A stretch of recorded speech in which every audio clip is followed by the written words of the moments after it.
Com a proteção de Deus, declaro aberta a presente sessão ordinária do Tribunal Regional Eleitoral. Cumprimento meus colegas, a digna Procuradora Regional Eleitoral em substituição, doutora Vanessa, seja bem-vinda. O digno advogado, o jurisdicionado aqui presente e servidores da casa. Indago aos eminentes pares se há algum apontamento quanto à ata da sessão plenária de número 8.562. Não havendo nenhum apontamento, proclamam aprovada. Eu vou pedir licença aos pares e ao digno advogado aqui presente para inverter a pauta da judicial para a administrativa, desembargador Pedro. Em razão do tema aqui e que o colega Dr. Bertolucci tem um limite para participar em razão do compromisso com a Justiça Estadual CNJ administrativa. Tenho em mesa, esse aqui é PJE, tá? É processo judicial eletrônico administrativo, para que seja observado os tratados internacionais de direitos humanos e da decisão da Corte Internacional de Direitos Humanos.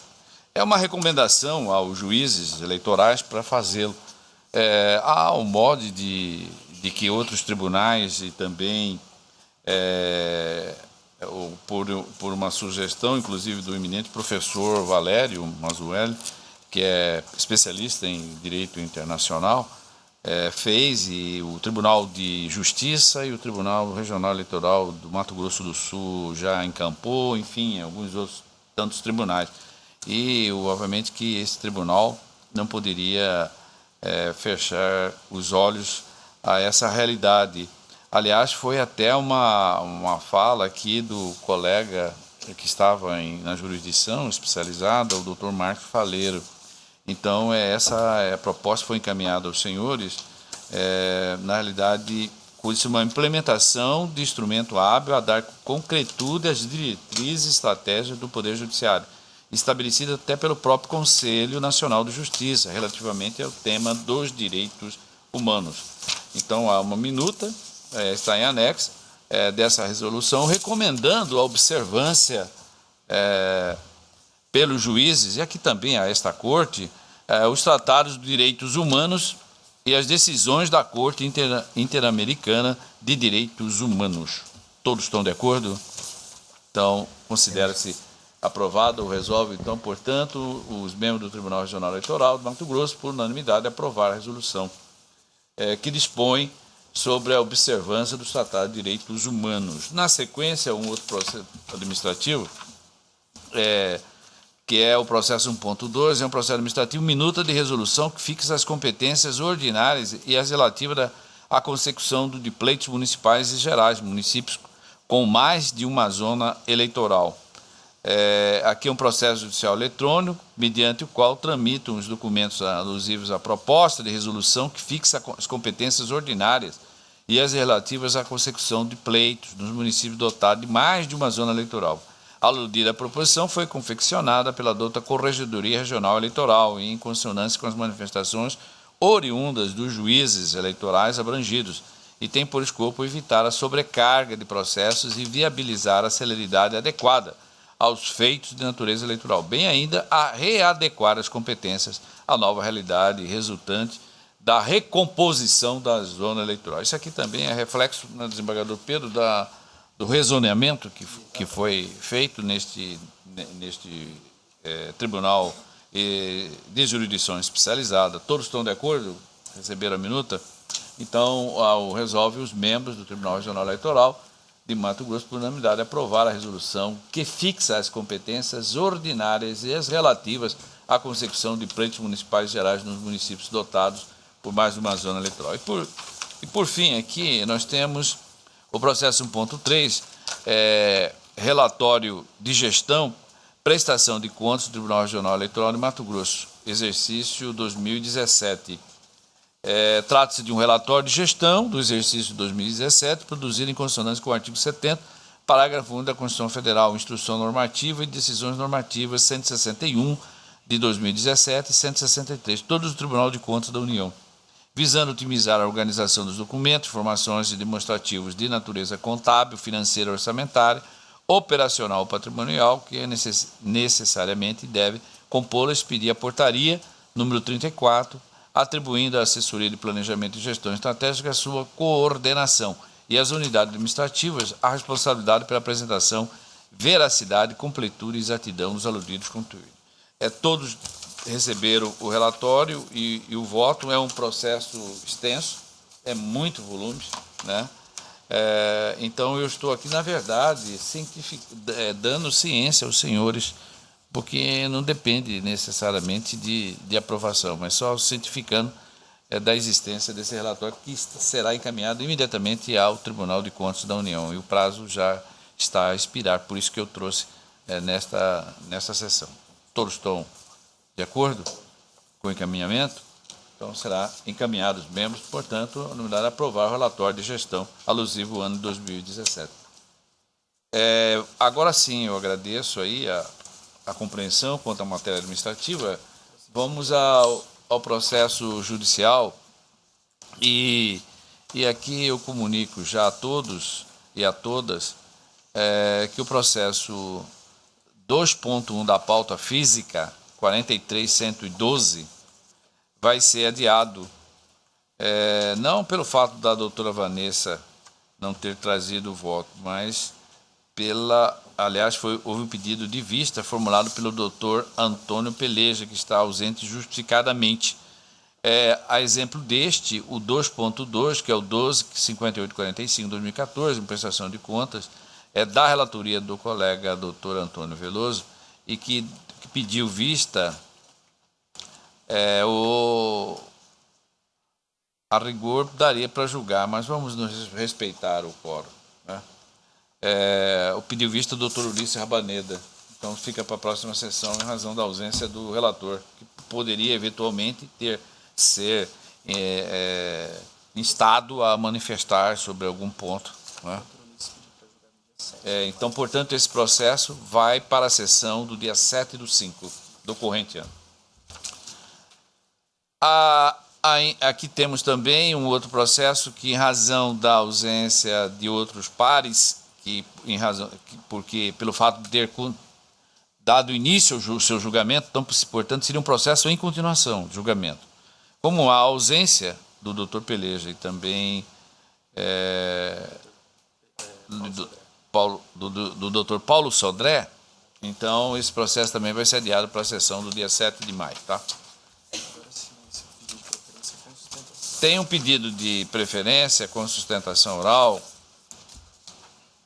formulado pelo Dr. Luciano, o processo número 2.5 da pauta, um agravo regimental, recurso eleitoral, prestação de contas de candidato, cargo vereador de Sinop.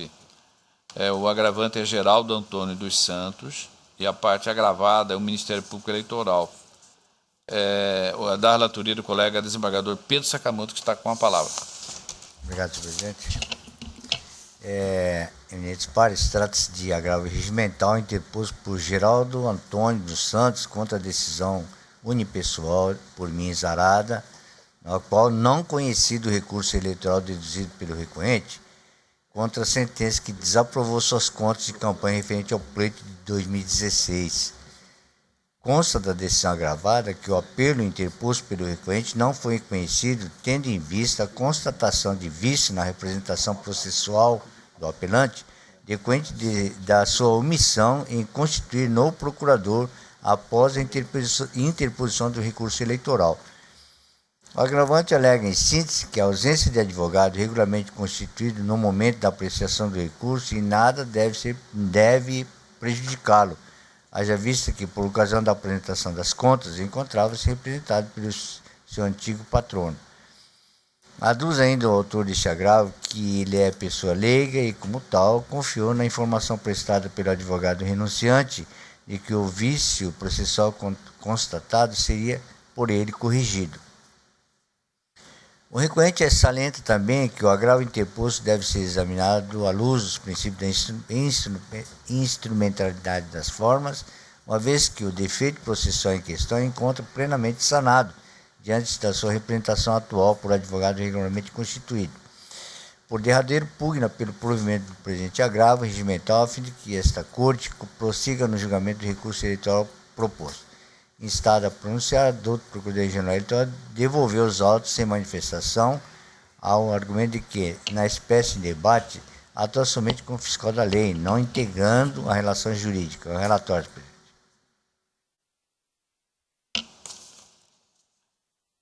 Concluiu o relatório, Maria? Então, concedo a palavra ao digno advogado, já anunciado, pelo prazo de 10 minutos.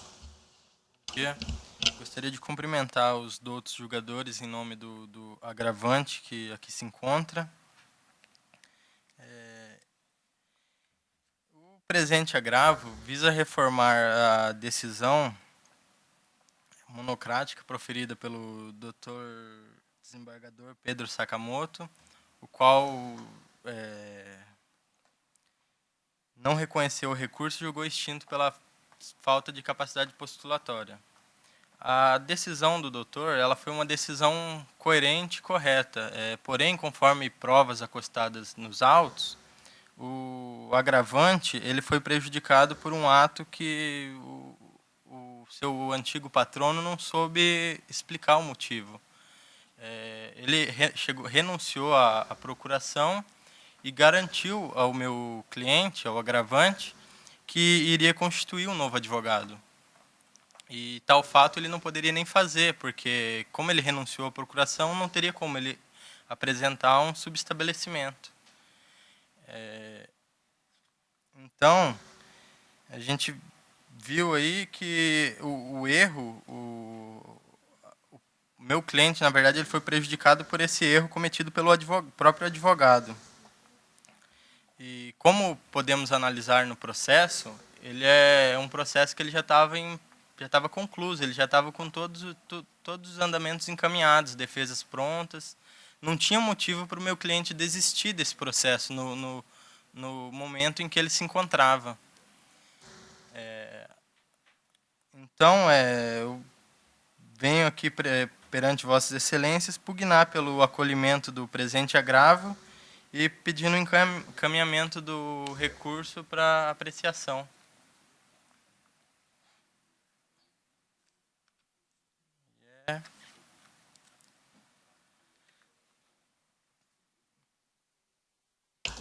Concluiu? Eu agradeço. Então, a palavra volta ao desembargador em razão de que não há parecer escrito, a não ser que a doutora queira pronunciar. Então, o senhor está com a palavra para o voto. Eminentes pares, como já dito anteriormente, trata-se de agravo regimental interposto por Geraldo Antônio dos Santos contra decisão unipessoal por mim exarada, na qual não conheci do recurso eleitoral deduzido pelo recorrente em face da sentença que desaprovou suas contas de campanha em frente ao pleito de 2016. Pugno ao recorrente pelo provimento desse agravo, porquanto imaginava que o vício processual em questão poderia ter sido sanado pelo advogado renunciante, bem ainda porque o defeito processual detectado encontra-se plenamente sanado diante da sua representação atual por advogado regularmente constituído. Entretanto, em que pese as alegações do agravante, reputo que deve ser mantido, pelos seus próprios fundamentos, o entendimento por mim exarado no deciso monocrático de folhas, cujo teor transcrevo para que não subsista quaisquer dúvidas. Aspas. Conforme relatado, o recorrente visa o provimento do recurso para reformar a sentença subjugada, com o intuito de que seja reconhecida a regularidade das informações contábeis apresentadas por ocasião de sua candidatura ao cargo de vereador nas eleições municipais de 2016, aprovando-se, por conseguinte, a sua prestação de contas de campanha. No entanto, é imperioso registrar que a renúncia a um instrumento de mandato, devidamente comunicada ao candidato mandante e formalizada pelo advogado das folhas 222, bem como a omissão do recorrente em constituir novo procurador, em que pese haver sido regularmente intimado para tal finalidade, conforme certidão jungida das folhas 240, prejudica o prosseguimento do apelo em comento. É a conclusão que deflui da regra constante do artigo 76, parágrafo 2º do Código de Processo Civil. Artigo 76. Verificada a incapacidade processual ou a irregularidade da representação da parte, o juiz suspenderá o processo e designará prazo razoável para que seja sanado o vício.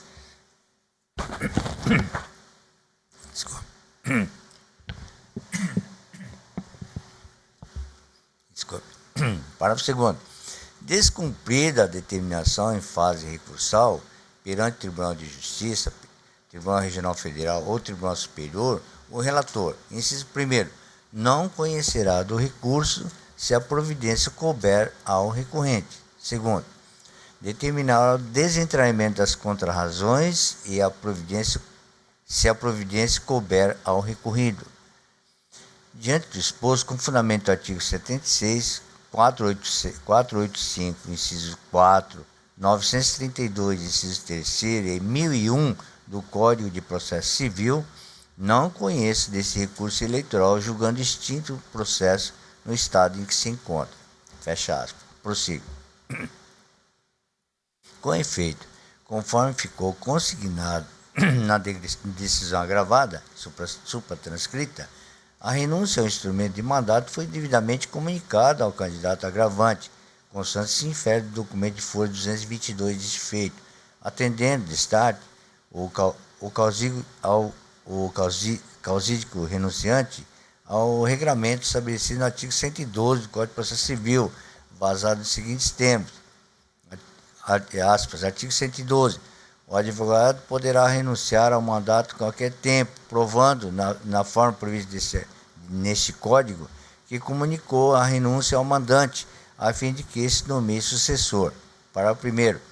Durante os 10 dias seguintes, o advogado continuará a representar o mandante, desde que necessário para lhe evitar prejuízo.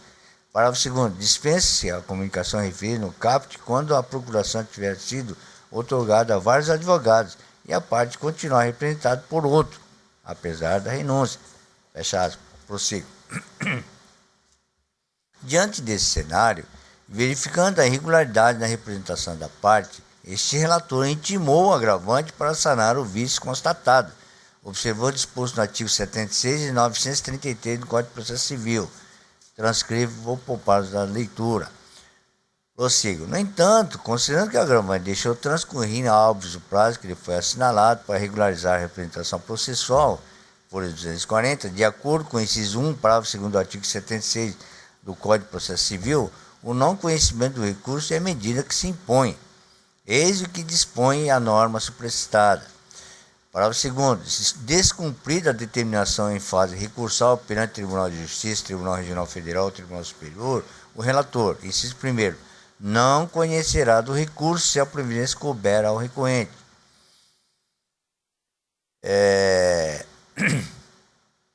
Prossigo. Outro sim, é importante destacar que, juntada de novo instrumento de procuração por intermédio desse agravo regimental subexame, não decreta eficácia retroativa ao vício verificado, pois se operou a preclusão em relação ao prazo assinalado pelo juiz para a regularização da representação processual.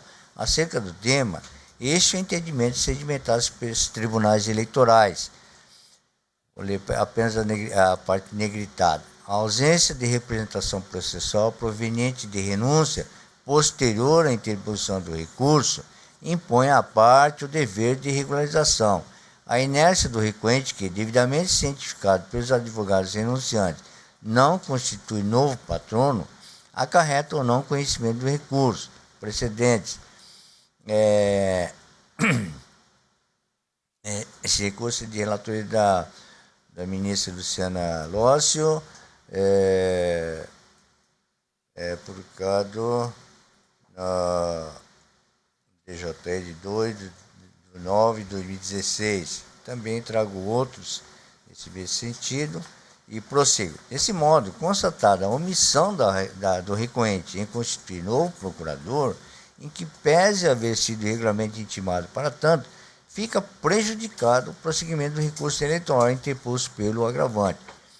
Posto isso, conheço o agravo regimental interposto por Geraldo Antônio dos Santos. No entanto, nego-lhe provimento, mantendo intacta a decisão agravada com acréscimo expostos nesta oportunidade. É como voto, senhor presidente. Colhe-se o voto, doutor Rabaneira. Senhor presidente, eu estou com uma pequena dúvida. Em razão dela, eu vou Pedir vista. pedir vista dos Os autos. demais aguardam? Ou querem votar? Aguardam. Então, o relator desproveu o recurso.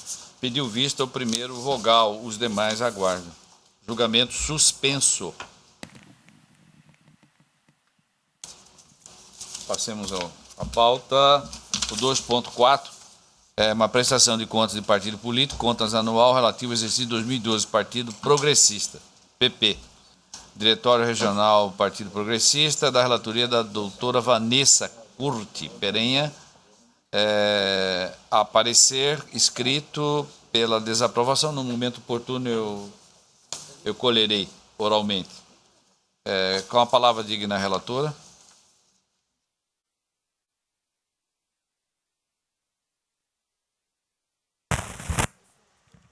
Senhor presidente, trata-se da prestação de contas anual do Partido Progressista de Mato Grosso relativos ao exercício de 2012.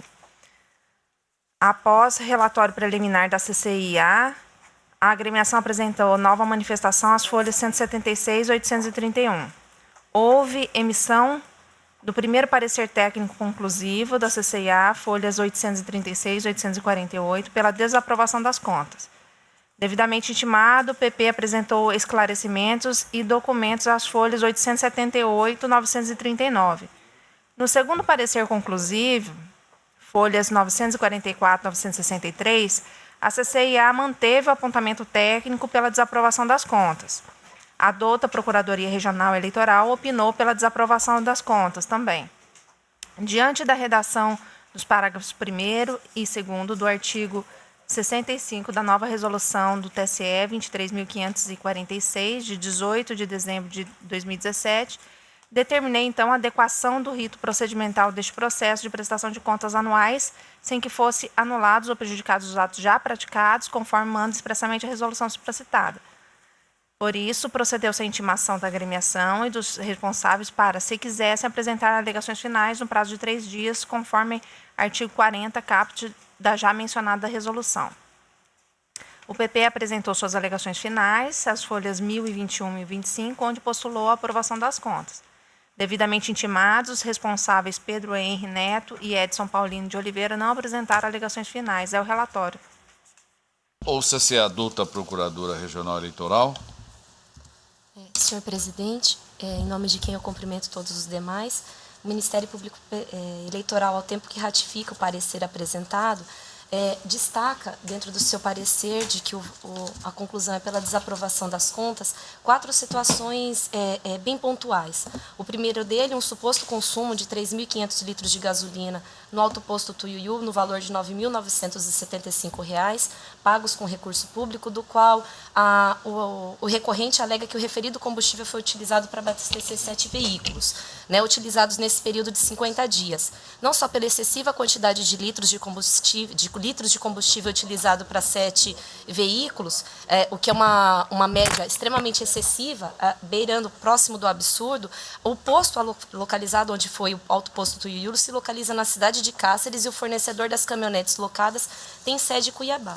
Seguindo, como segundo apontamento de uma irregularidade grave, a despesa no montante de R$ 51.400, que está relacionada com a alocação dos automóveis, demonstra que essa relação desse montante de R$ 51.400 gasto com essa atividade partidária foi elaborada em cima de um caráter genérico da descrição dos veículos alugados.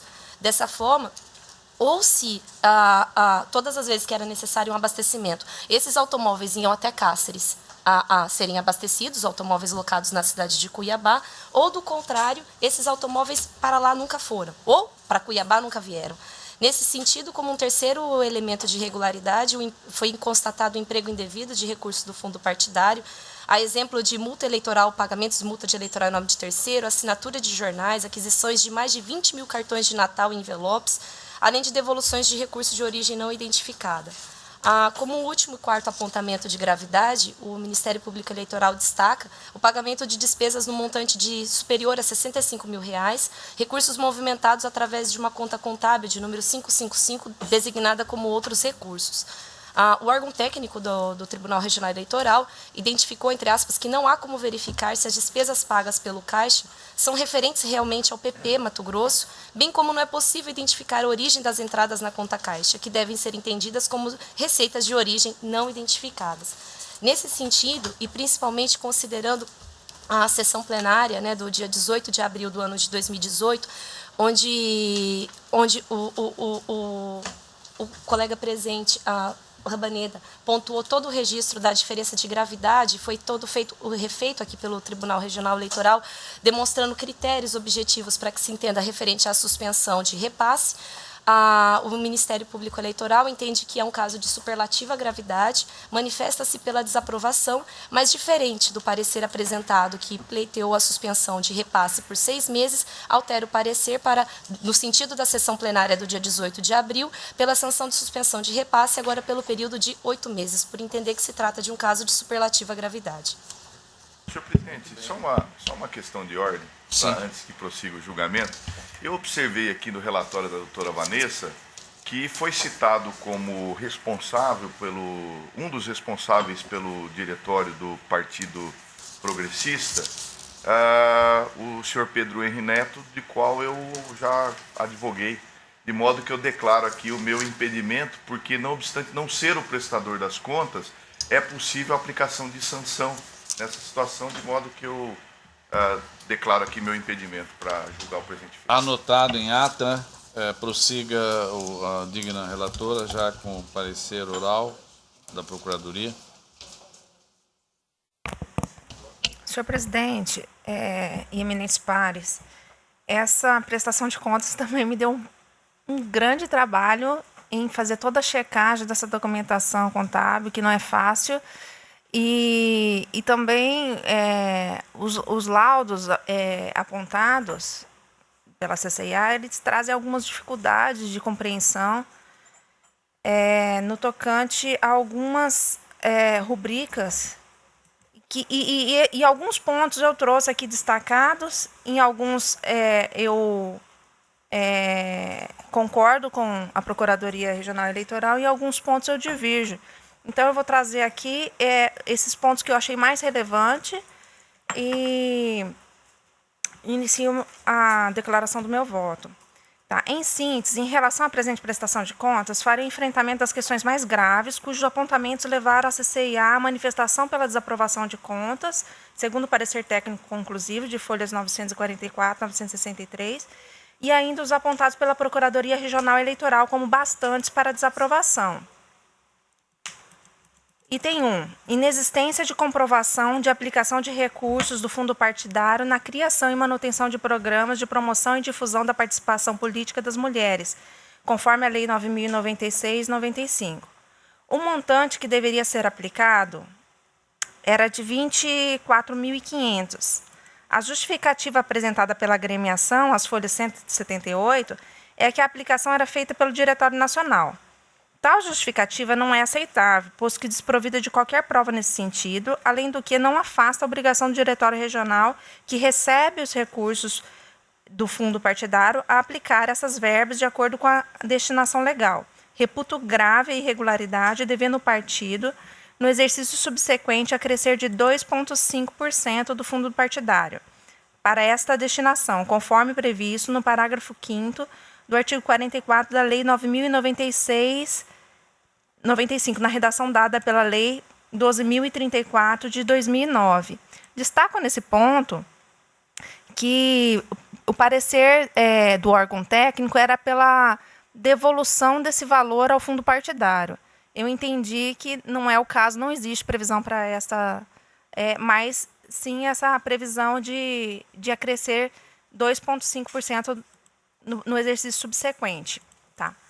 Item 2. Consta depósito na conta do fundo partidário de doação de R$ 6.100 na conta exclusiva para recursos do fundo partidário. A agremiação sustentou que houve equívoco por parte do doador, que depositou a quantia na conta errada. e, dada a impossibilidade de estorno, o recurso foi movimentado na conta destinada ao fundo partidário. O órgão técnico entende como irregularidade não sanada. Apesar de irregular, o doador originário pôde ser identificado conforme o documento apresentado pela agremiação às folhas 899. Tal irregularidade é de natureza formal e, por si só, não é capaz de ensejar reprovação, mas apenas ressalva. Item 3. Não apresentação de documentos hábeis a comprovar gastos com recursos do fundo partidário no valor de R$ 2.592,40, referente a honorários contábeis e aquisição de um capacete de motocicleta. Verifico que a agremiação juntou as notas de folhas 885 e 889, correspondente a honorários contábeis, que, embora tenham sido emitidas posteriormente ao pagamento da despesa, entendo por irregularidade formal neste caso, passível de ressalvas. No tocante ao capacete de R$ 130, a ordem de serviço de folhas 887 não é documento hábil a justificar tal despesa. Entretanto, diante do valor de pequena monta, seria possível superar tal irregularidade, bastando a ressalva. Item 4. Não apresentação de documentação hábil a comprovar gastos com recursos do fundo partidário no valor de R$ 18.937,86, sem qualquer identificação do objeto de despesa. Deste item, a agremiação apresentou documentação de folha 891, 893, 895, 97 e 899. No tocante aos cheques no valor de R$ 8.000 e R$ 9.567, referente a doações eleitorais, assim como a Procuradoria Eleitoral, entendo que restou devidamente comprovada tais despesas, constando dos autos comprovante com depósito identificado, cujas datas coincidem com a liquidação dos cheques. O valor de R$ 139,16 foi comprovado através do cheque DARF, juntados à folha 1025. Na última manifestação feita pelo partido, portanto, sanada tal irregularidade. Desse modo, entendo como não comprovado somente o valor de R$ 1.231,20, referente a honorários contábeis, visto que a nota fiscal apresentada não se refere ao pagamento com o cheque 850452, que se refere à nota fiscal 2006, conforme consta no livro diário. Item 5. Impossibilidade de identificação da verdadeira natureza dos serviços prestados à agremiação a título de assessoramento partidário pelo senhor Rubson Pereira Guimarães, despesa feita com recursos do fundo partidário, R$ 12.450. O órgão técnico entendeu que a descrição vaga dos serviços prestados e a documentação juntada não justifica tal despesa. Na mesma linha da Procuradoria Eleitoral, entendo que não há nos autos elementos para as suposições indicadas pelo órgão técnico, pois há notas fiscais nos autos e ainda foi juntada pela agremiação um relatório de serviços prestados de folhas 904. A ausência do contrato merece apenas ressalva. Item 6. Despesa realizada em prol de terceiros, no valor de R$ 548,47, consistente em pagamento de multa eleitoral aplicada à coligação da qual o PP fazia parte, por meio da DARF, emitida em desfavor do Diretório Estadual do PMDB. De qualquer forma, é proibida a utilização de recursos do fundo partidário para o pagamento de multas eleitorais. Item 7. Pagamentos de despesas com recursos do fundo partidário no valor de R$ 33.084,91, sem comprovação de aplicação nas destinações previstas na Lei de Regência. O órgão técnico aponta como despesas não comprovada a relação que consta a folhas 952 e 953. Deste montante, eu deduzo o valor de R$ 14.580, consistente na aquisição de 20.000 cartões e envelopes de Natal. O órgão técnico aponta a irregularidade em virtude de não poder se comprovar que tal despesa teve o escopo de difundir a sua doutrina ou ideologia partidária, por inexistir um exemplar do cartão na prestação de contas para verificação do seu conteúdo. Sobre este item, embora entenda que tal ação possa ter pouca eficácia quanto à difusão da doutrina ou ideologia partidária, acredito que a intervenção fiscalizatória não pode afastar por completo a ponto de determinar a devolução do recurso investido por não concordar com a eficácia da ação pretendida pela agremiação, no intuito de difusão da ideologia partidária. Neste ponto, entendo como comprovada a despesa, já que apresentada a nota fiscal correspondente, devendo ser deduzidas do valor apontado e não justificado pelo partido.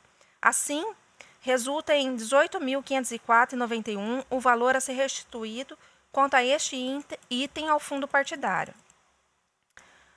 Item 8.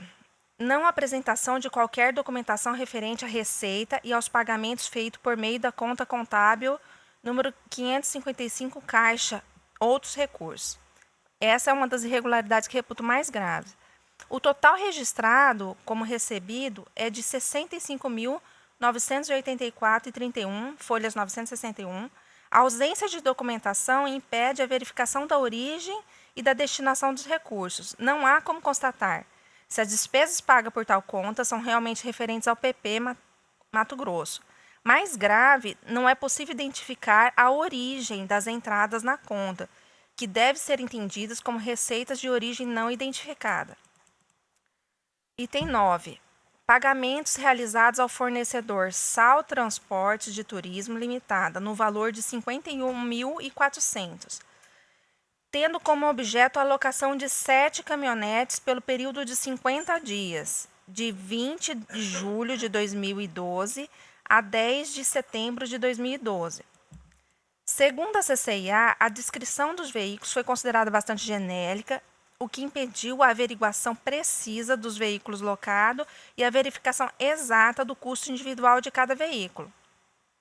A douta Procuradoria Regional Eleitoral assinalou, neste ponto, que o partido não se dignou a demonstrar a relação de tais locações com as suas atividades político-partidárias. A agremiação não especificou quais os supostos eventos políticos e quais os representantes partidários e ou candidatos que teriam se utilizado dos automóveis locados. O PP se limitou a afirmar em alegações finais que os veículos foram utilizados na campanha eleitoral de 2012, sendo que a quantidade se justificaria dada a considerada extensão territorial do estado de Mato Grosso. Com relação a este item, a agremiação trouxe o contrato de locação de veículos e nota de prestação de serviço, folhas 901 e 904. Na nota consta o período de locação de 20 de julho a 10 de setembro de 2012 e no contrato estão discriminados os veículos como sendo caminhonetes com tração 4x2, cabine dupla, com carroceria motor a diesel e flex, ano superior a 2010. Foram 50 dias de locação em período de campanha. Não há elementos para afirmar que esses valores não correspondem a esta locação e nem que não foram utilizados conforme declinado pelo partido, sendo que a resolução de regência prevê a possibilidade desse tipo de despesa. De modo que entendo que a ausência da descrição de cada beneficiário e cada evento em que se utilizou o veículo como irregularidade, entendo como irregularidade, porém, não passível de restituição do valor ao fundo partidário. Item 10. Despesas com Alto Posto Tuiuiu, limitada, valor de R$ 9.975. Gasolina, nota de folhas 643.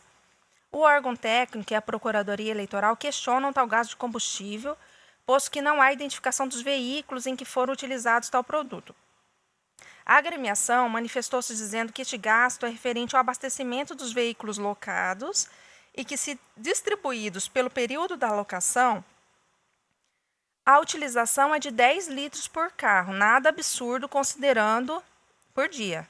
10 litros por carro, nada absurdo considerando as distâncias percorridas no estado. Com relação a este item, entendo que a despesa encontra-se comprovada. Entretanto, há irregularidade na não identificação dos veículos que foram abastecidos. Desse modo, entendo presente a irregularidade na prestação de conta, mas deixo de determinar a restituição ao fundo partidário por ter sido comprovada a despesa, ainda que com esta falha. Item 11. Despesa de R$ 8.500 paga com recursos do fundo partidário. O órgão técnico e a Procuradoria apontam a despesa de R$ 8.500 pagas com refeição e café da manhã, representada pela nota fiscal de 793, sem justificativa ou qualquer declaração de finalidade. Não há como saber se tal despesa foi realizada de uma vez só e se tem relação com a manutenção dos serviços do partido. Desse modo, determina a restituição ao fundo dessa despesa. A prestação de contas encontra-se com diversos erros formais e materiais importantes, razão pela qual não há como se declarar aprovadas as contas. Como é possível perceber, a partir do relatório do órgão técnico, a agremiação partidária não sanou as irregularidades apontadas, especialmente aquelas que impedem a verificação de origem da receita e da destinação dos recursos, através da conta contábil, não apresentando qualquer documentação. Em sua manifestação de folha 882, o partido menciona que os erros de contabilização são insanáveis. Por consequência, em consonância com a lei de regência, declara desaprovadas as contas. A partir do parecer técnico conclusivo de folhas 836 e 848, referente aos gastos quitados com recursos do fundo partidário, faço a seguinte descrição dos itens considerados a partir dessa decisão como irregularidades e cuja restituição se determina ao fundo partidário. 1, R$ 130 do item 3, 2, R$ 1.231,20, referente ao item 4 dessa decisão, 3, R$ 548,47, referente ao item 6 desta decisão, 4, R$ 18.504, referente ao item 7 desta decisão, e 5, o valor de R$ 8.500, referente ao item 11, que comporta um total de R$ 28.914,48.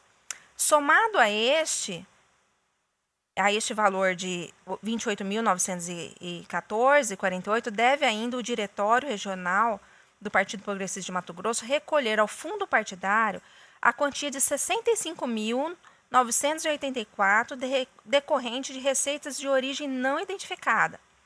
Com essas considerações, tendo como SPEC o disposto no artigo 37 da Lei 9.096 de 95, acumulado com o artigo 6º, caput 27, inciso 3 e 28 da Resolução TSE 21.841, julgo desaprovadas as contas anuais do Partido Progressista de Mato Grosso, exercício 2012, pelo que condeno a agremiação a devolver ao fundo partidário a quantia de R$ 94.898,79, além da suspensão do recebimento de novas cotas. E aqui eu vou retificar meu voto, aderindo à fundamentação do Ministério Público no tocante a ser superlativas essas irregularidades, para adequar a suspensão pelo prazo de 8 meses, e não 4 meses, como consta no voto. É como voto. A colega, então, relatora, aderiu à manifestação da Procuradoria Regional Eleitoral, que retificou em parte o seu parecer e caminha o voto conclusivo no sentido de desaprovar as contas. Dr. Mário Roberto Cono.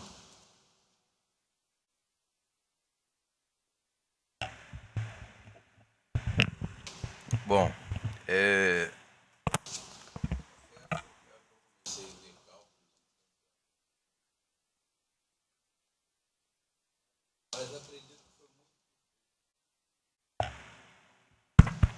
acredito que foi muito bem enfrentado pela doutora Vanessa algumas dúvidas que já me surgiram de plano. É certo que muitas vezes você se depara com o fato de, após uma melhor análise, esse não se configura ou apresenta-se justificado. Eu fiquei muito assustado com a ênfase dada ao combustível, mas como se trata de locação de veículo, nada impede que seja deslocado até uma outra cidade, outra comarca, para que lá seja prestado os serviços da quais se faz necessário. Mas foi muito bem argumentado pela doutora Vanessa, deu para entender bem. É inquestionável quanto, me parece inquestionável pelo que foi exposto pelo Ministério Público e depois referendado pela doutora Vanessa, quanto essa questão de não ter sido identificado a origem de verbas que realmente leva pela desaprovação de contas e também quanto à destinação específica dessas verbas. Então, com base nesses argumentos, acompanho a relatora. Dr. Luiz Bortolucci. Acompanhe na íntegra o voto da digna relatora, presidente. Desembargador Pedro Sakamoto. Doutor Ulisses Rabaneda. Senhor presidente, uma questão de coerência, e como disse na sessão pretérita, onde julgamos também uma prestação de contas, nós temos aqui a jurisprudência consolidada na Corte no sentido de que as irregularidades de menor gravidade nós temos aplicado 4 meses, as irregularidades que se considerem graves, 6 meses. E naquela oportunidade nós tivemos uma prestação de contas, onde inclusive, pelo meu voto, eu encaminhei no sentido de aplicação de 8 meses, em razão de, como destacado pela doutora procuradora, tem identificado ali uma superlativa gravidade.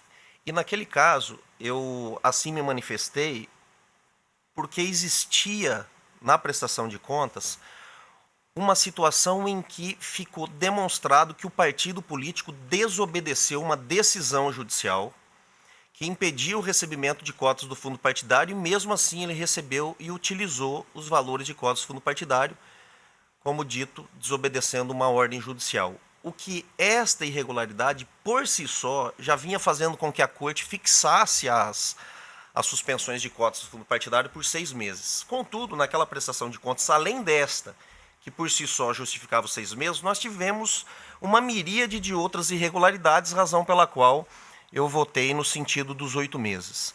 Nesta prestação de contas, nós não tivemos essa questão da desobediência à decisão judicial. Nós temos graves irregularidades, né, que se comparam a outras também julgadas por esta Corte em prestações de contas, no sentido de que não identificação da origem de recursos, a não identificação do destino de recursos, né, nós temos algumas outras de valores menores, aonde, como afirmo, nós tivemos casos semelhantes em que essas mesmas irregularidades aconteceram e nós fixamos, então, nessas oportunidades em 6 meses. De modo que, em razão de emprestações idênticas e com as mesmas irregularidades, eu ter votado aqui pela fixação em 6 meses, e por não ter identificado aqui esta situação de desobediência a uma decisão judicial, que para mim, naquela oportunidade, me pareceu gravíssimo a justificar esse aumento para 8 meses, eu vou divergir apenas nesse ponto do voto da relatora para manter a minha coerência do que tenho votado aqui, para fixar, então, a suspensão das cotas do fundo partidário em 6 meses. Um segundo e último ponto, presidente, eu questiono se não seria o caso de, no dispositivo, também ficar registrado a sanção que a doutora relatora impôs no item 1. Lá no item 1, tendo em vista a não aplicação de verbas do fundo partidário à participação feminina na política, né, houve a determinação, né, na fundamentação de que o partido acresça 2,5%, né, para a aplicação no exercício seguinte. Então, talvez seria o caso de constar isso do dispositivo, né, evidentemente, se Vossa Excelência entender razoável, né, até para que depois o partido não se escuse de cumprir, dizendo que estava apenas da fundamentação e não do dispositivo, que é o que efetivamente faz a coisa julgada. É assim que encaminho meu voto, presidente. A digna relatora já acenou que adere a segundo ponto, mas e o primeiro ponto, de estender aos 6 meses? Não, em razão da gravidade. É assim, como eu analisei detidamente essa prestação de conta e as informações até formais, deixou de apresentar balanço, deixou de apresentar... São tantas irregularidades que dificultaram demais a análise das contas. E assim, quando você debruça sobre esses autos, você percebe que realmente assim, são gravíssimas as irregularidades.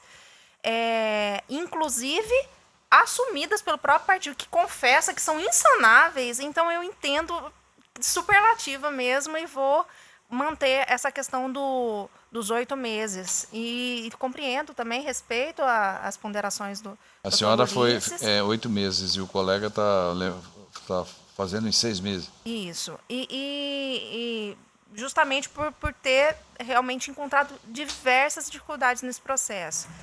E falhas condenáveis.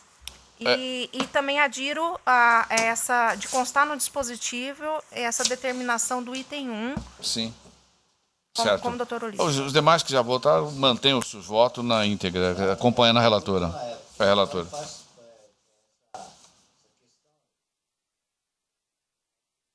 Sim, na parte dispositiva. Então, a proclamação é por unanimidade, desaprovou as contas do Partido Progressista relativas ao exercício 2012, nos termos do voto da doutora relatora Constituição do Presidente. Por maioria, aí no final vai continuar, por maioria, suspendeu, né? É isso aí, né? Suspendeu o fundo partidário por 8 meses. Vencido o quarto vogal que votou por 6 meses, que votou pela suspensão por 6 meses. Encerrado o julgamento. Em mesa, o 2.6, julgamento é um recurso eleitoral, representação, doação de recursos acima do limite legal, pessoa jurídica, Cuiabá, 37ª Zona Eleitoral. O recorrente é o 19 VEB, né? Soluções Digitais Limitadas Microempresa e reparte recurso do Ministério Público. O parecer escrita pela desaprovação do recurso. É da relatoria do doutor Ricardo Gomes. Há uma preliminar de incompetência do juízo, depois tem a ilicitude de prova antes do mérito. Com a palavra, o digno relator. Obrigado, senhor presidente. Inicialmente, eu gostaria de dar boas-vindas aqui à doutora Vanessa Zago Scarmanhani e dizer que é uma honra tê-la aqui conosco nesse tribunal. Aqui o processo, senhor presidente, cuida-se de recurso interposto pela empresa, e pelo que eu entendi é um I aqui, I9 Web Soluções Digitais Limitada ME, contra a sentença proferida pelo juiz da 37ª Zona, que afastou as preliminares de incompetência do juízo para o processamento da demanda e ilicitude da prova e, no mérito, julgou parcialmente procedente a representação proposta pelo Ministério Público Estadual Eleitoral em razão de doação acima do limite legal pela legislação vigente à época. Referida decisão condenou a recorrente ao pagamento de multa no valor de R$ 9.063,20, com base no artigo 81 e parágrafos, cumulado com o artigo 330.1 do Código de Processo Civil, e deixou de condená-la à sanção de proibição de licitar e contratar com o poder público como requerido pelo representante. Consta dos autos que a empresa recorrente efetuou doação estimável em dinheiro no importe de R$ 2.000 à campanha eleitoral do governador Pedro Tax no pleito de 2014, quantia que extrapola o limite de 2% do faturamento bruto auferido no ano de 2013. Em suas razões, a recorrente aduz preliminarmente a incompetência ratione matéria do juízo e a ilegalidade da quebra do sigilo fiscal, argumentando que as provas que embasaram a representação são ilícitas, vez que foram imprestavelmente captadas antes de qualquer determinação judicial. No mérito, sustenta que, em relação às doações estimáveis em dinheiro, a mini-reforma de 2009 estabeleceu uma exceção aos limites fixados, incluindo o parágrafo 7º, que autoriza a utilização de bens móveis ou imóveis de propriedade do doador, desde que o valor da doação não ultrapasse R$ 50 mil. Aduz ainda que doou a prestação de serviços relativa à confecção de aplicativo para smartphone denominado de Pedro Tax, que reúne informações oficiais que são colocadas nas redes sociais, como Facebook, Twitter, Instagram, entre outros, para a campanha eleitoral de 2014, fruto de sua atividade econômica, a qual se enquadra na exceção prevista na resolução do TSE 23376 de 2012 e na comprovação exigida pela resolução do TSE 23406 de 2014. Artigo 45, 3. Invocou também a aplicação do princípio da insignificância ao caso em apreço. Requer, ao final, o provimento do recurso para redução da multa fixada com base no princípio da preservação da empresa previsto no artigo 47 da Lei 11.101 de 2015. A douta Procuradoria Regional Eleitoral se manifestou pela manutenção da sentença de mérito, mas nada disse a respeito da preliminar arguida pela empresa recorrente ao relatório, senhor presidente. Ouça-se a douta Procuradoria. Senhor presidente, a Procuradoria Regional Eleitoral ratifica o parecer ministerial apresentado e destaca apenas dentro dessa situação que como já apresentado pelo digníssimo relator, de que se trata, né, de uma representação, uma vez que a doação teria superado um montante superior a 2% do faturamento bruto auferido pela pessoa jurídica, no caso aqui a recorrente Inovweb.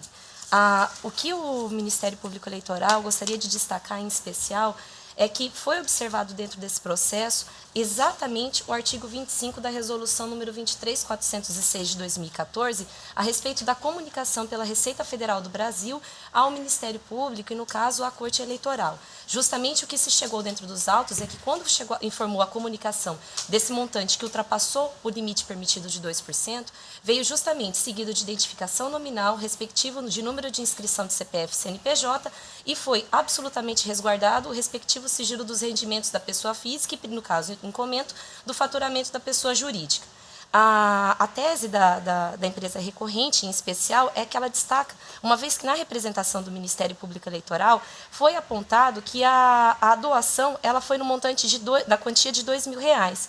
E ela argumenta que o Ministério Público Eleitoral, de uma forma ilícita, teria tido conhecimento a respeito dessa doação, o que não ocorreu no caso em comento, porque, como já demonstrado no voto, a informação da doação no montante de R$2.000, ela não é só uma informação pública, mas inclusive foi obtida no próprio site do TSE, a qual eu indico, as folhas 5 do parecer, justamente o link do qual foi obtida a informação.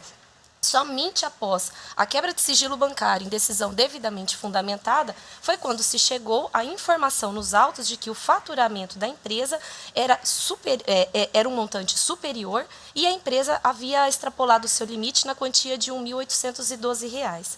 Em relação à incompetência do juízo, o Ministério Público Eleitoral ele se manifesta pelo afastamento dessa preliminar, uma vez que já é pacífico, né, porque o juiz eleitoral ele é fixado pelo domicílio do doador, em especial para apreciar todas as doações. No tocante ao princípio da insignificância, o Ministério Público Eleitoral manifesta-se pela manutenção da sentença, não só porque sobre esse fato foi aplicado a multa mínima, no valor estabelecido de R$ 9.063,20, como inclusive na sentença foi afastada a sanção de proibição de licitar e contratar com o poder público. Dessa forma, foi observado, de uma forma ainda que indireta, a insignificância, mas a sentença encontra-se absolutamente, né, correta e aplicando aqui o princípio da proporcionalidade no caso dos autos.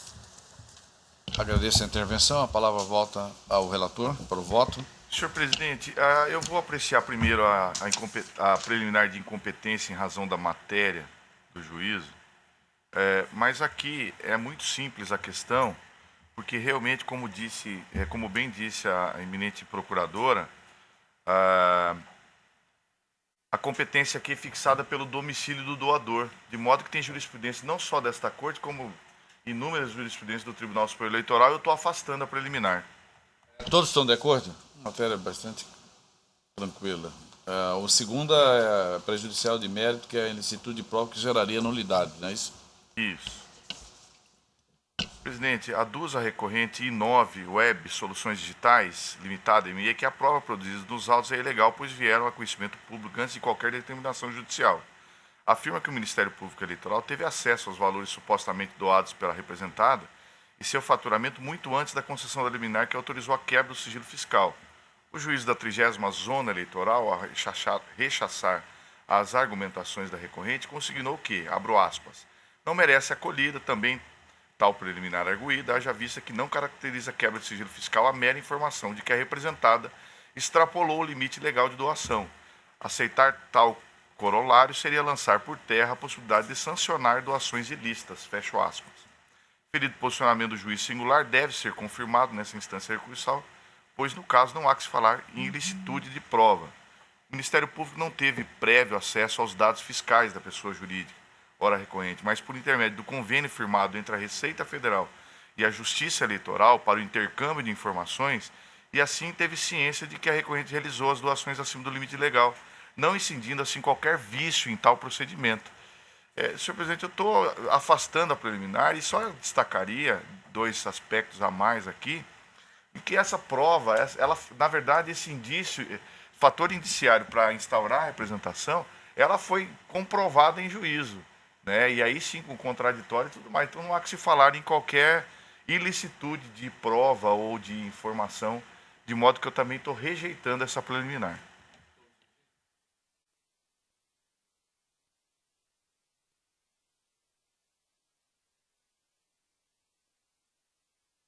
No caso desses autos, consta que a empresa recorrente Inove Web Soluções Digitais Limitada, ME, teve o rendimento bruto de R$ 9.368,03 no ano calendário de 2013 e doou para a campanha eleitoral de 2014 o valor de R$ 2.000, conforme informações da Receita Federal.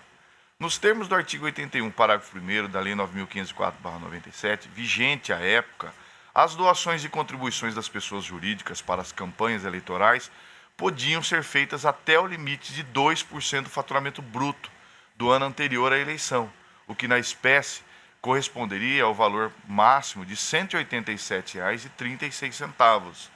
Portanto, a doação excedeu em R$ 1.812,64.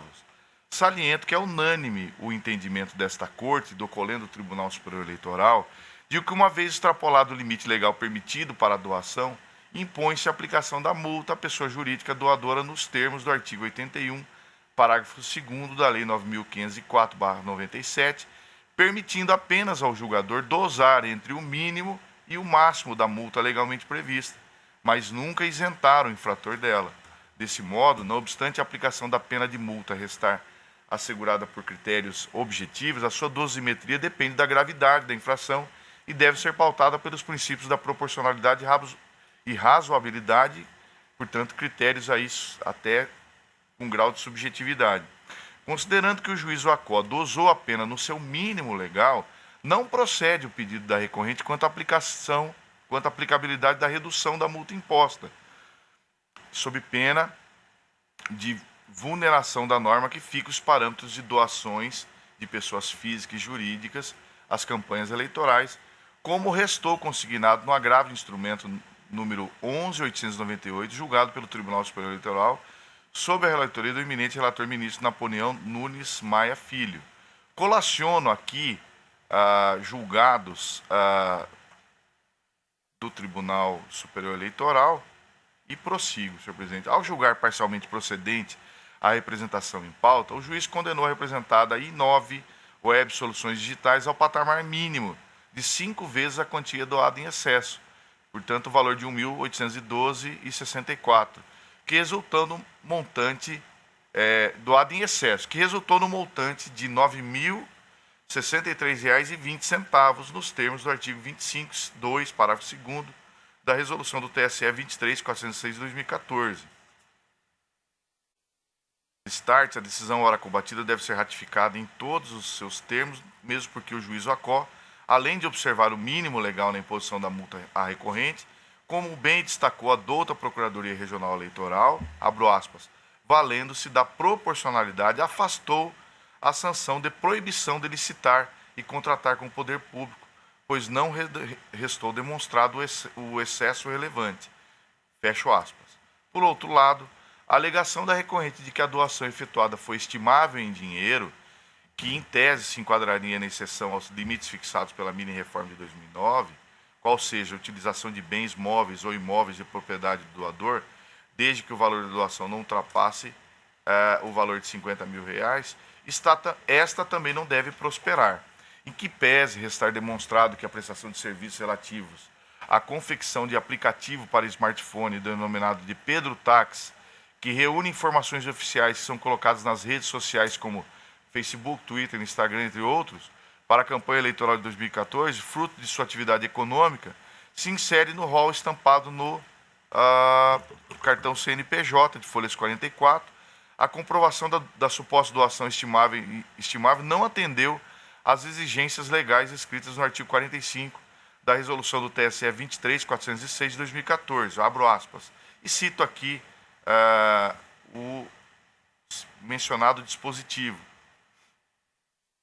O que se vê nos autos a esse respeito é uma simples declaração firmada pelo contador da campanha do governador Pedro Tax, folha 50, dizendo que o serviço e programa prestado pelo corrente é de propriedade da mesma, que se trata de doação estimável em dinheiro para uso exclusivo durante a campanha eleitoral não havendo transferência de domínio ou propriedade. Por isso, em harmonia com o parecer ministerial, conheço do recurso, porém nego-lhe provimento, mantendo intacta a bem lançada a sentença, senhor presidente. É como voto.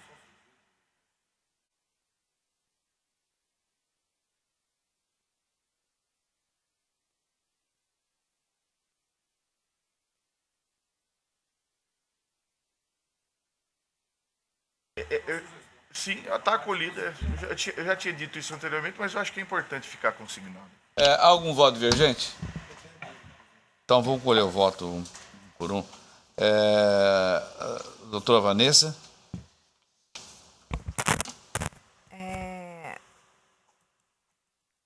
Como eu já me manifestei outras vezes em situações semelhantes a essa, o montante dessa doação eu não acho...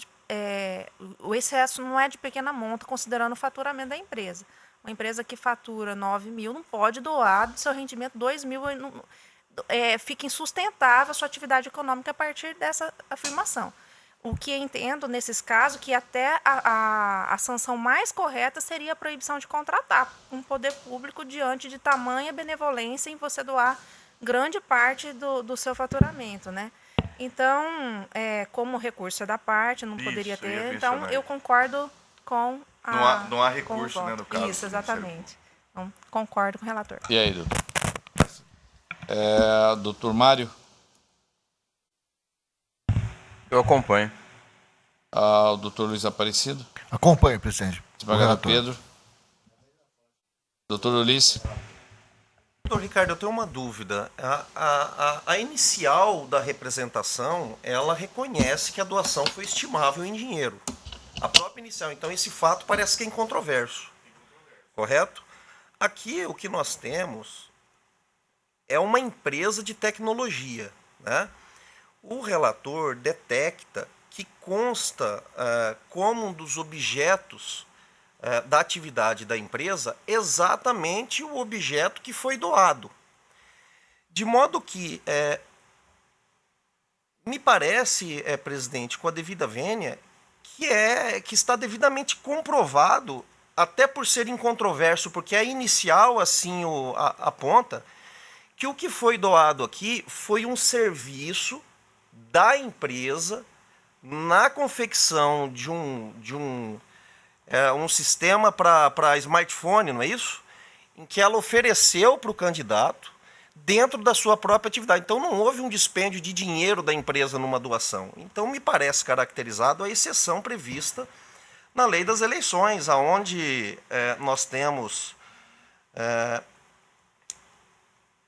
no artigo 23, parágrafo 7º, o seguinte: o limite previsto no parágrafo 1º, que é o limite para doação, não se aplica a doações estimáveis em dinheiro, que é o caso, relativa à utilização de bens móveis ou imóveis de propriedade do doador, ou a prestação de serviços próprios, desde que o valor estimado não ultrapasse R$40 mil por doador. Então, me parece que é exatamente o caso. A empresa de tecnologia, com aquele serviço no seu portfólio de atuação, entrega ao candidato esse serviço, não é dinheiro, é um valor estimável de serviços próprios. O fato do relator ter destacado aqui, e por pertinente até em respeito ao seu raciocínio, de que a resolução TSE 23.406/2014, no artigo 45, diz como vão ser comprovados as doações, me parece que ela não se aplica porque está comprovado até por ser reconhecido pelo próprio autor da representação que foi uma doação estimável em dinheiro. Quanto a isso não há dúvida. Então, o artigo 45 da resolução, que diz como vai ser provada esta doação, nesse caso, ela me parece que fica afastado, né? Porque aqui diz, no artigo 45, a receita estimada, né, como que ela vai ser comprovada? Por documento fiscal, vai ser comprovado por termos de cessão, mas isso me parece que é incontroverso. De modo, senhor presidente, com os esclarecimentos do relator quanto ao contorno fático e com a devida vênia dos que pensam em sentido contrário, eu voto no sentido de dar provimento ao recurso, tendo em vista reconhecer que aqui a doação estimável em dinheiro encontra exceção no parágrafo 7º do artigo 23 da Lei das Eleições. Então ficou por maioria, o tribunal por unanimidade afastou as preliminares. E no mérito, por maioria, negou provimento ao recurso. É apenas pelo que eu entendi do voto aqui do eminente relator, é que essa comprovação não foi feita nos autos. Existe a alegação de doação de serviço. No entanto, aqui ele deixou bem claro que o que se vê nos autos a esse respeito é uma simples declaração firmada pelo contador da campanha do governador Pedro Trax. O contador que disse que foi esse serviço foi de doação de serviços. Mas não existe comprovação de nota fiscal, conforme exige a norma, bem destacado por Vossa Excelência, do artigo 45 da Resolução 23.406 de 2014. Essa doação ou cessão de bens ou serviços estimáveis em dinheiro ao candidato deve sim ser comprovado com documento fiscal emitido pela pessoa jurídica doadora e termo de doação por ele firmado, né? São os requisitos que se exige para comprovação dessa doação. E é o que eu entendi, e parece que está bem claro no voto do eminente relator, é que essa possível doação de serviços foi, em tese, teria sido comprovado não, foi alegado que houve essa prestação de serviço tão somente com uma simples declaração do contador da própria campanha do beneficiário, que foi o governador Pedro Trax. É assim que eu entendi, por isso que eu acompanhei o ilícito relator. Mas veja, Vossa Excelência, que a inicial da representação formulada pelo Ministério Público, a própria inicial reconhece esse fato incontroverso. Mas isso só me permita um acréscimo. Na verdade, em relação a tudo que o desembargador Pedro Sakamoto já falou, mas é o seguinte, nós temos aí uma norma que excepciona uma regra, né? E ela impõe condições. A condição para a exceção da regra, que é permitir a doação de bens próprios ou serviços até o limite de R$50 mil, é que ele demonstre isso. Demonstre que o fato... Ricardo. Eu acho que não, porque é o seguinte, uma empresa de tecnologia, ela pode fazer muitas coisas. Mas o senhor reconheceu no seu voto que isso é do objeto da empresa. Quando eu questionei se na inicial estava reconhecido pelo próprio representante de que foi uma doação estimável, isso daí nem era objeto de prova. Porque se a inicial reconhece, a inicial vem e fala, olha, a empresa web doou bem estimável em dinheiro, consistente na prestação do serviço X. Foi detectado e provado os autos que esse serviço X compõe o objeto de atuação da empresa, como consta do voto de Vossa Excelência. Então, por que a empresa vai provar se já é incontroverso? Então, a partir dessa nós vamos eliminar a obrigatoriedade? Na própria representação, ela não menciona essa ausência de prova de... Esse detalhe eu até precisaria consultar. Mas eu pergunto o seguinte, nós eliminaríamos a regra do artigo 45, que obriga aquele que doa, aquele apresente um termo de cessão e comprovação de que aquele bem é próprio? Não eliminaríamos. Nós eliminaríamos, nós de maneira flexibilizaríamos isso, viraria uma bagunça. Esta regra é plenamente aplicável, inclusive a resolução trata da prestação de contas, ela vai ser aplicável nas prestações de contas. Agora, aqui nós estamos no ambiente de uma representação, né, onde visa sancionar a empresa por uma doação acima do limite. A partir do instante que o representante, na inicial, diz que esta doação foi estimável em dinheiro, e ele vem em sua defesa e reafirma isso, essa doação foi estimável em dinheiro, esse ponto não precisa ser provado. Não precisa de mais nenhum outro documento, essa parte não é incontroversa. Então eu estou partindo da premissa fática, tendo em vista que consta da inicial e da defesa, isso não é incontroverso, que esse serviço é estimável em dinheiro e consta do portfólio da empresa. Por isso que eu fiz esse questionamento.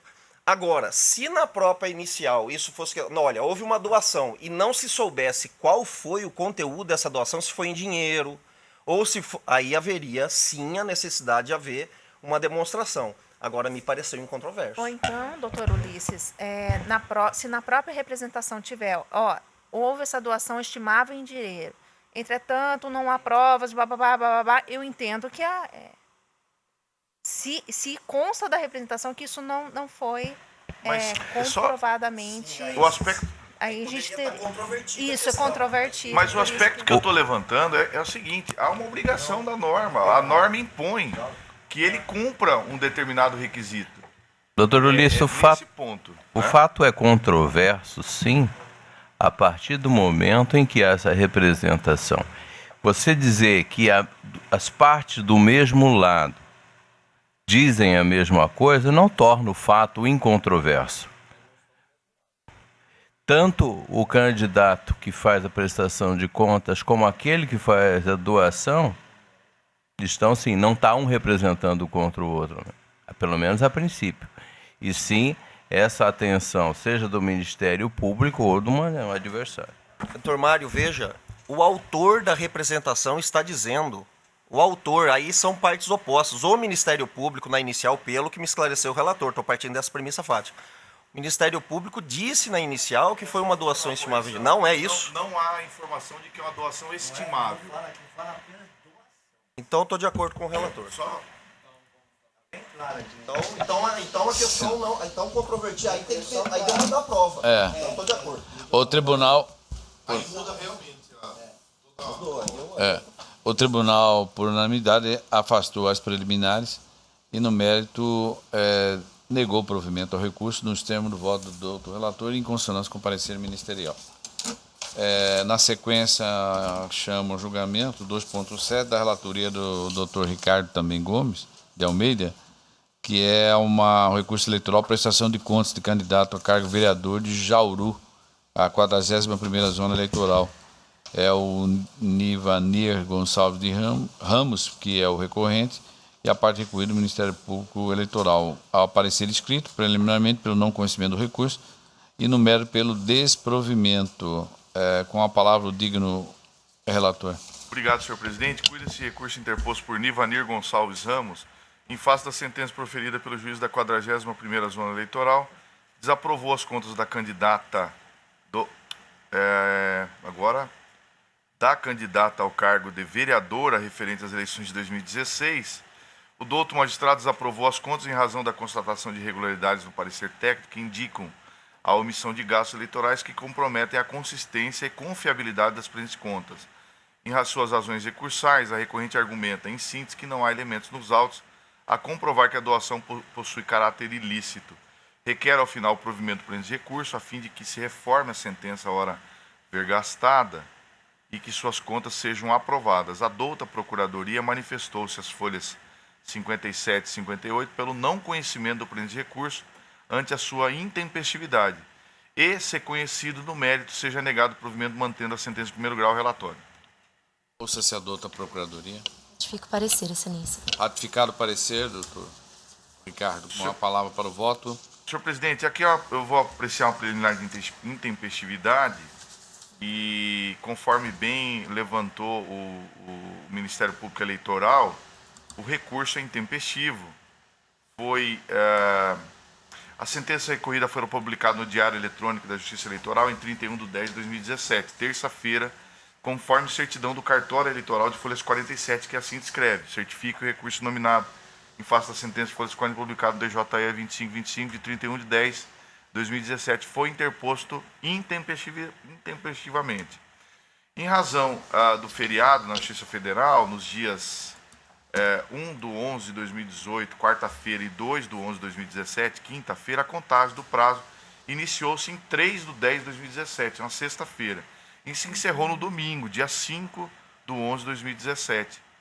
Por tais razões, findou-se o prazo na última hora de funcionamento do protocolo do dia útil seguinte, qual seja segunda-feira, dia 6/12.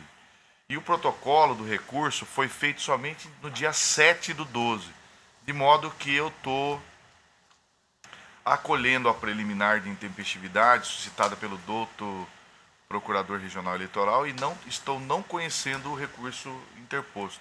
É como voto, senhor presidente.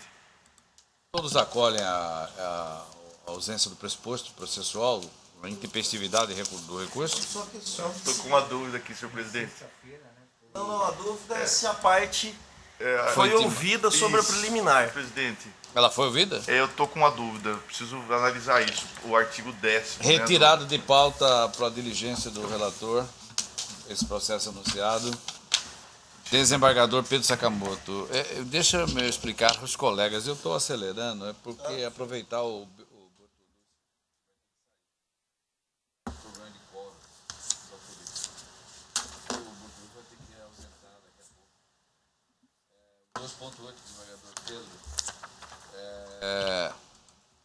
prestação de contas, candidato, cargo. A matéria é a mesma, a prestação de contas, embora seja de municípios distintos. É aquela posição já desse plenário, né? Exatamente, senhor presidente. Da conversão do simples para o ordinário. Exatamente. Anula o ato sentencial.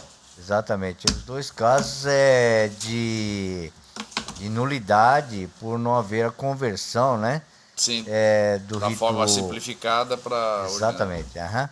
Todos estão de acordo, os colegas? A matéria já bastante pacificada aqui, né, nesse plenário. Ratificado o parecer, a matéria é idêntica, é recorrente aqui nesse tribunal, já tem jurisprudência pacificada nesse sentido, que anula o ato sentencial, devolve o processo ao juiz singular para que ele conduza da forma ordinária.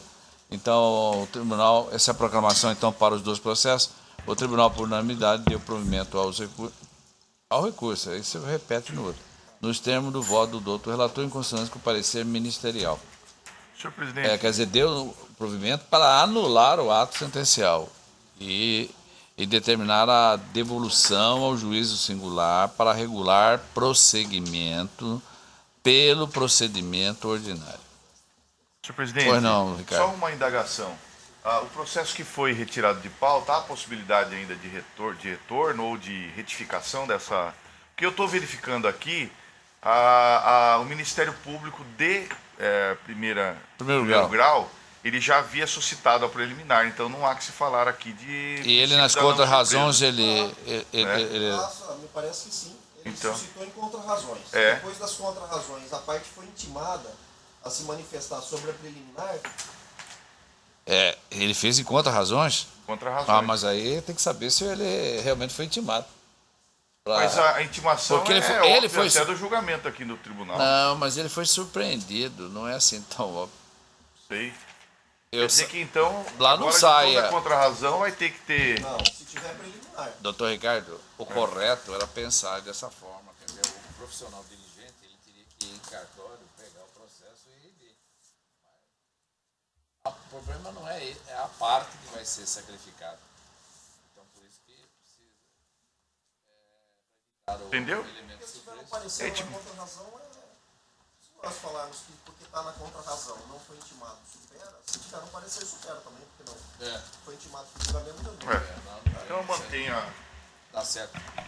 Eu agradeço o trabalho e empenho de todos, aqui a digníssima ex-aluna, doutora Vanessa, foi realmente um prazer tê-la aqui conosco. Esperamos que outras sessões futuras a senhora possa estar aqui conosco. Obrigado a todos.